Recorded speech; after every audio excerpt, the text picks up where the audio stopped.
I'm Brittany Lewis with Forbes Breaking News. During remarks on Friday, House Speaker Nancy Pelosi spoke about Democrats' efforts to promote abortion access. Pelosi said that the Supreme Court's June decision, quote, took a wrecking ball to the fundamental rights by overturning Roe v. Wade. According to a recent Pew Research poll, most U.S. adults disapprove of the Supreme Court's ruling to let states ban abortion. Let's listen in to the California Democrats' remarks. The Supreme Court took a wrecking ball to the fundamental rights by overturning Roe v. Wade. It is outrageous that 50 years later, women must again fight for our most basic rights against an extremist court and Republican Party. Disturbingly, congressional Republicans want to go even further than the court as they plot to criminalize abortion in all 50 states. That is why today our pro-choice, pro-women Democratic majority stands resolute. We will take further action to defend women's reproductive freedom. Today, the House will pass landmark bills, our Women's Health Protection Act, to make the essential protections of Roe the law of the land. Thank you to Congresswoman Judy Chu for leading us in passing this bill today for the second time this Congress. Our Assuring Women's Right to Reproductive Freedom Act will protect women who exercise their right to travel across state lines to get abortion care. Let us salute Congresswoman Lizzie Fletcher and Congresswoman Marilyn Strickland for their authorship of this, along with Jamie Raskin, who was part of it. But we must ensure that the American people remember in November, because with 2 more Democratic senators, we will be able to eliminate the filibuster when it comes to a woman's right to choose and to make reproductive freedom the law of the land. Yes. The law of the land. And now, with great respect, admiration, and appreciation for her leadership, I yield to the gentlewoman from California, Judy Chu, the author of the legislation. Thank you, Speaker Pelosi, for bringing the Women's Health Protection Act to the floor this week. The Supreme Court's decision stripped away a constitutional right for millions of Americans in an instant. But I'm proud to say that today the House of Representatives stands with the majority of Americans standing up for abortion rights.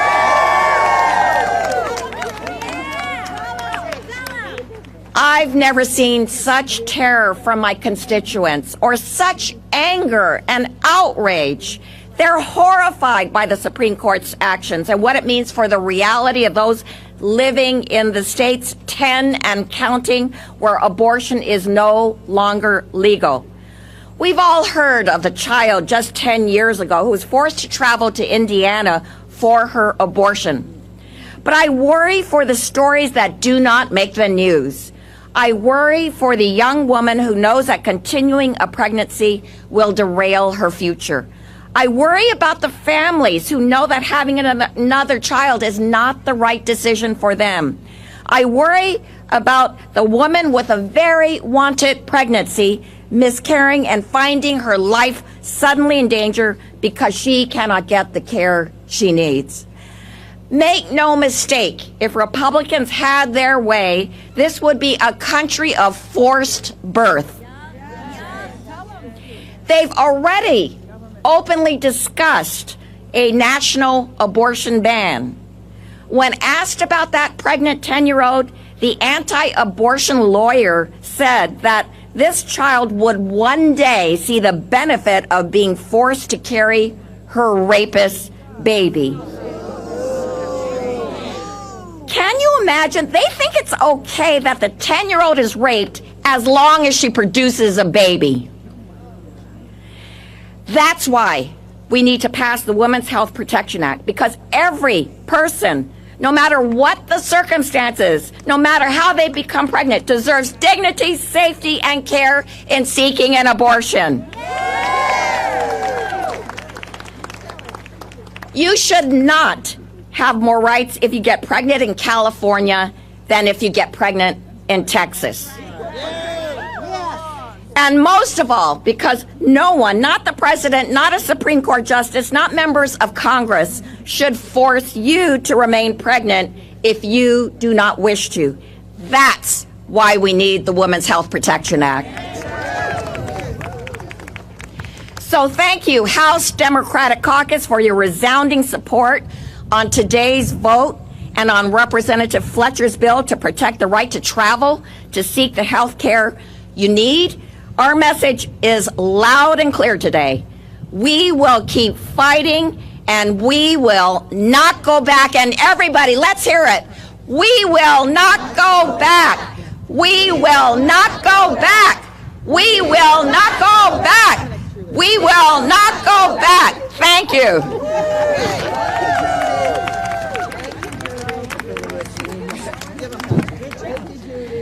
Thank you so much, Judy, for your leadership. And Madam Speaker, thank you so much for your leadership and all of my colleagues gathered here today. It is, in my beloved home state of Texas, we are in a crisis. A healthcare crisis and a humanitarian crisis. Since last September, as many of you know, access to abortion has been severely limited. And since last month, it has been eliminated. In response, Texans who can do so, the people who have the means to do so, have been traveling out of the state to obtain abortion care, first heading to New Mexico and Oklahoma and Louisiana. And as those states have banned abortion, people are traveling even further. And now, in response to their exercise of their constitutional right to travel, lawmakers and others in Texas and across the country, in other states as well, are threatening to take away that right too. And this is not an exaggeration. This is not hyperbole. This is not a hypothetical situation. Just last week in Texas, a group of lawmakers publicized a letter that they sent to a law firm in Texas, threatening the firm and each of its partners with felony criminal prosecution and disbarment because of the firm's policy to reimburse its employees for their travel costs associated with traveling out of the state for abortion care. And that is not just Texas, as I said. That's why we are here in the House of Representatives this morning, and what we are doing this morning in the House is so important, because not only do these threats fail to reflect the will of the majority of people in this country who favor a legislative framework that takes into account the complex circumstances of pregnancy that we have just heard from Representative Chu, that we hear from our constituents every single day. These threats to the right to travel also fail to reflect the fundamental rights that are granted in our Constitution. Congress has the authority and the responsibility today to protect people from these unconstitutional efforts to prevent or restrict, impede, or otherwise to punish people traveling to another state to obtain a legal abortion, and to protect the healthcare providers and the people who help them.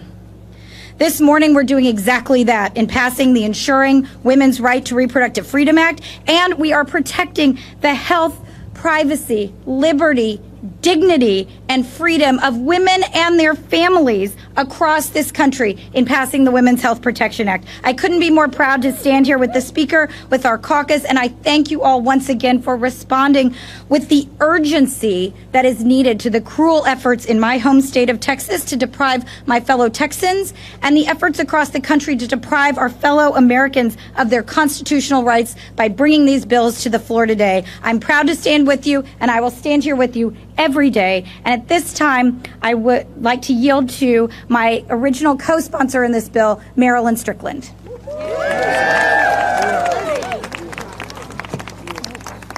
Thank you, Madam Speaker. Thank you, Representative Chu. Thank you to my friend and mentor, Barbara Lee, for your work on making sure that a woman in America has a right to choose. I am proud to be a co-lead of the Ensuring Women's Right to Reproductive Freedom Act with Lizzie Fletcher and Jamie Raskin. This bill does something that is very simple. It codifies the constitutional right to travel, including crossing state lines to get safe and legal access to abortion. Abortion will not disappear, but we want them to be safe and to be legal. The reality is that an increasing number of women are now forced to carry an unwanted pregnancy against their will, even in the cases of rape or incest, or travel hundreds of miles just to safely receive reproductive health care. We cannot force people to give birth. Worse, those who are forced to carry out an unwanted pregnancy are in the nation with one of the worst maternal mortality rates in the developed world. Taking away federal protections for abortion hits Black women, women of color, Indigenous women, low-income women, LGBTQ plus women, and women with disabilities the hardest, disproportionately. This is about healthcare justice.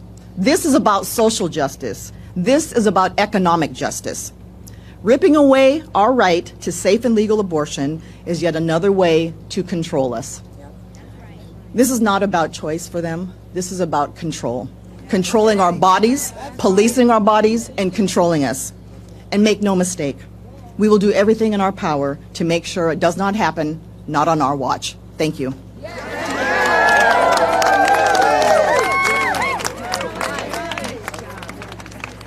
Thank you, Congresswomen Judy Chu, Lizzie Fletcher, and Marilyn Strickland for your leadership and for your presentations. My friends, House Democrats are here on the steps of the United States Capitol, next to the Senate, across from the Supreme Court, to loudly declare hands off of our reproductive health. As in Republicans in Congress, the courts, and across the country seek to punish and control women, Democrats are honoring the basic truth. Women's most intimate health decisions are her own. I'm so proud of our Democrats in the House for their unity on this subject, their leadership on this subject. But as I've said many times before, our inside maneuvering is very important, but it only takes us so far. It's the outside mobilization that makes the greatest difference. So I'm happy to welcome so many of our friends from outside groups who are engaged in the mobilization. The alphabet from A to Z, but I'll mention Catholics for Choice all the way to the YWCA, and in between the National Latina Institute for Reproductive Health and the National Council of Jewish Women. The list goes on and on. People of faith, representative of all of us in our community, here for families, And so we'll go to the floor and vote on these bills. Americans outside are marching and making their voices heard. And as we know, as I just said, public sentiment is everything. Abraham Lincoln. And as we pass this landmark legislation today, Democrats will not stop ferociously defending freedom for women and for every American.